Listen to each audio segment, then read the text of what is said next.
უბრუნდებით შინაგან საქმეთა სამინისტროს, სადაც ჩვენი კორესპონდენტი თამთა ჯანაძე იმყოფება, იგი ახლა მინისტრის მოვალეობის შემსრულებელისა და მინისტრობის კანდიდატის შეხვედრის დეტალებზე ისაუბრებს. თამთა, გისმით.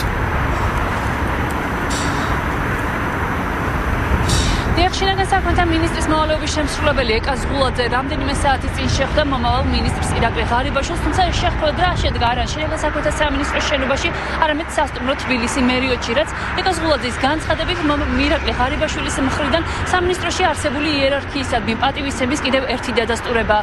ზღულაძის ინფორმაციით შეხვედრაზე საუბარი შეეხო სამინისტროს სტრუქტურას, ასევე მის ბიუჯეტს, წარმატებებსა და პრობლემებს.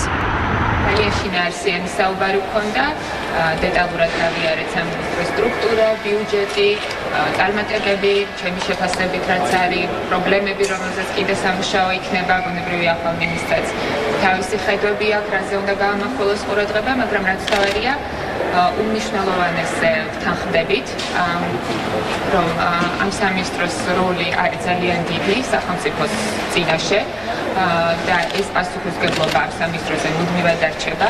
პირველ რიგში აღგულისხმობ, რა თქმა უნდა, საზოგადოებრივ წესრიგს და უსაფრთხოებას, ასე რომ სამინისტრო აგრძელებს მუშაობას, იგივე პოლიტიკის გატარებას, რაც აქამდე ჰქონდა ამ მიმართულებით.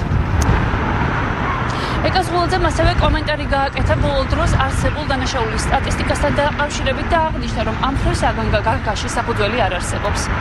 ძალიან ბევრი ძარცვა და ყაჩაღობის ფაქტი, რომელიც ამ კვირებში დაფიქსირდა, სხვა შორის არ არის ლაპარაკი ათეულობით ესეთ ფაქტზე, არის რამოდენიმე ესეთ ფაქტი. ნაწილობრივ უკვე გახსნილია. გუში მაგალითად სამეგრელოში გაიხსნა ერთი ქურდობის ფაქტი, დღეს ერთი ყაჩაღობის ფაქტი თბილისში გაიხსნა, წინა დღეებშიც გვაქვს შედეგები, ამიტომ კი ეს გამოწვევები არსებობს, მაგრამ პოლიცია თავისი მიზეზზე დგას. მან ასევე კომენტარი გააკეთა სოფელ კოლაქში 10 თვის ბავშვის ტრაგიკულ დაღუპვასთან დაკავშირებით და აღნიშნა, რომ ეს საქმე პირად კონტროლზე ყავს აყვანილი და შინაგან საქმეთა სამინისტრო ყველაფერს აკეთებს ფაქტის გამოძიებისთვის.